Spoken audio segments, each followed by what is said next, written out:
আজকে জামদানির হাট পরিদর্শন করতে এবং বিস্তারিত জানাতে আমি সুরিত জাহাঙ্গীর।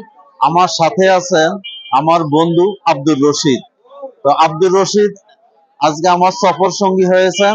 আমরা দুইজনেই আপনাদেরকে ঘুরে ফিরে জামদানির ইতিহাস, ঐতিহ্য, দাম, ক্রেতা এবং বিক্রেতাদের আগ্রহ সব নিয়ে আপনাদেরকে দেখানোর চেষ্টা করব। আপনারা আমাদের সাথে থাকুন। প্রিয় দর্শক, আমরা এখন জামদানির হাটে। জামদানির হাটটি হচ্ছে নারায়ণগঞ্জ জেলার রূপগঞ্জ থানার তারাবো বিশ্ব রোডের নোয়াপাড়ায়।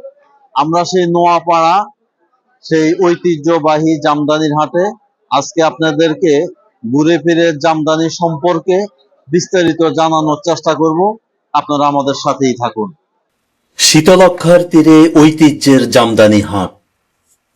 ভোর তখনও ফোটেনি, চারদিকে কুয়াশার চাদর, কিন্তু শীতলক্ষার তীর ঘেঁষে ডেমরার বিসিক শিল্পনগরী এলাকায় মানুষের গুঞ্জন।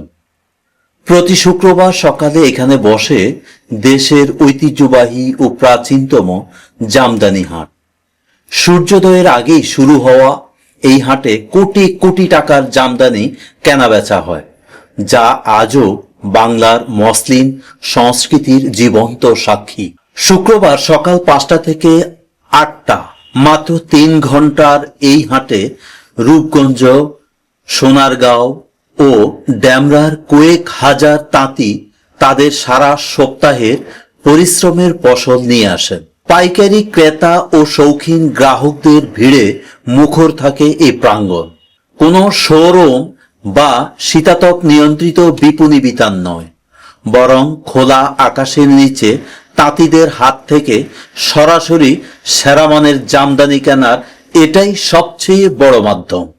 ইতিহাস যেখানে থমকে দাঁড়ায়, শৈল্পিক কারুকাজ যেখানে কথা বলে ওঠে, আমরা সেই জনপদে দাঁড়িয়ে। আজ থেকে প্রায় 400 বছর আগে মোগল সম্রাটদের আমলে যে ঐতিহ্যের বীজ বপন হয়েছিল শীতলক্ষার তীরে, আজও তার স্পন্দন শোনা যায় ভোরের নিস্তব্ধতায়।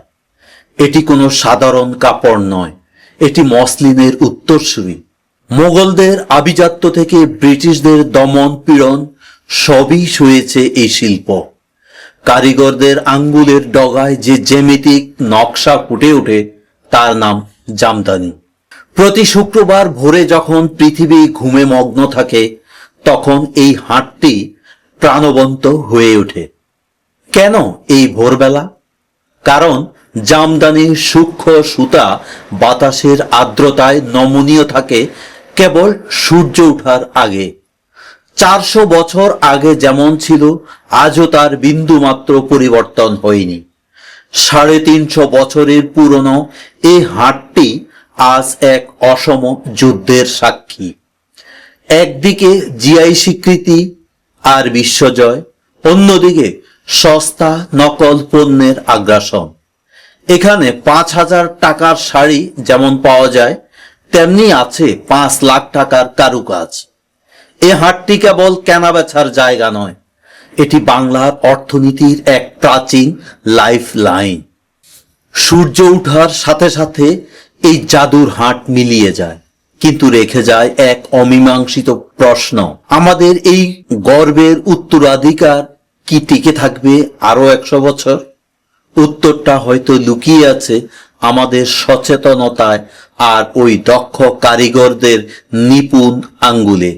হাটে আসা তাঁতিরা জানান, গত কয়েক সপ্তাহে হাটে ক্রেতার সমাগম বাড়লেও লাভের গুড় খাচ্ছে মধ্যস্বত্বভোগীরা।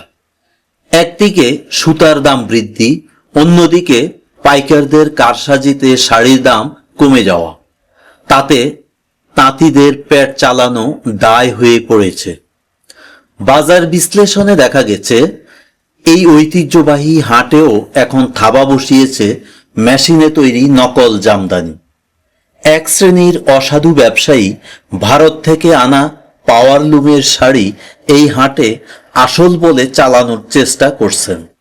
এতে করে সাধারণ ক্রেতারা প্রতারিত হচ্ছেন এবং আসল কারিগররা ন্যায্য মূল্য থেকে বঞ্চিত হচ্ছেন। এবারের শুক্রবারের হাটে দেখা গেছে সুতার কাউন্ট ও নকশার ভিন্নতায় দামের ব্যাপক তারতম্য। হাফ সিল্ক জামদানি 4,000 থেকে 8,000, ফুল কটন সুতি জামদানি 7,000 থেকে 20,000, তেসরি পান্না ও ডালিমপার নকশা 15,000 থেকে 35,000, বড় কাজের ভারী শাড়ি 50,000 টাকা থেকে শুরু। হাটে আসা কারিগরদের সাথে কথা বলে এক ভয়াবহ চিত্র উঠে এসেছে। মজুরি বৈষম্যের কারণে নতুন প্রজন্মের কেউ আর মাকু মানে জামদানি তৈরির তাঁত ধরতে চাচ্ছে না, ফলে দক্ষ ওস্তাদ কারিগরদের সংখ্যা কমছে। ডেমরাহাটের প্রবীণ ব্যবসায়ীরা বলছেন, যদি কারিগরদের জন্য সরকারিভাবে বিশেষ ভাতার ব্যবস্থা না করা হয় তবে এই ভোরের হাটের জৌলুস অচিরেই হারিয়ে যাবে।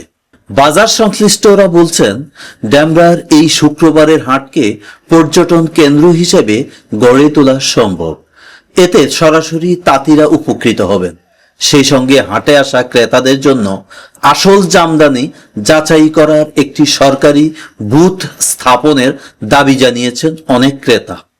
শীতলক্ষ্যার পাড়ের এই আদি হাটটি কেবল বেচা কেনার জায়গা নয়, এটি বাংলাদেশের অস্তিত্বের অংশ। কারিগরদের হাতের জাদুকে বাঁচাতে হলে বাজারের বিশৃঙ্খলা দমন করা এখন সময়ের দাবি।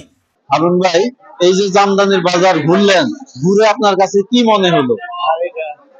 আমার কাছে খুবই ভালো মনে হইলো। এটা দেখার মতো একটা জায়গা, হ্যাঁ, জানা ছিল না, আমরা এসে এটা জানলাম এবং ঘুরে ঘুরে আমাদের ভালো লাগলো, অভিজ্ঞতাও হইলো। বিভিন্ন সুতার, বিভিন্ন কালারের, বিভিন্ন ডিজাইনের কাজ করা জামদানি শাড়ি দেখলাম আজকে, খুবই ভালো লাগলো।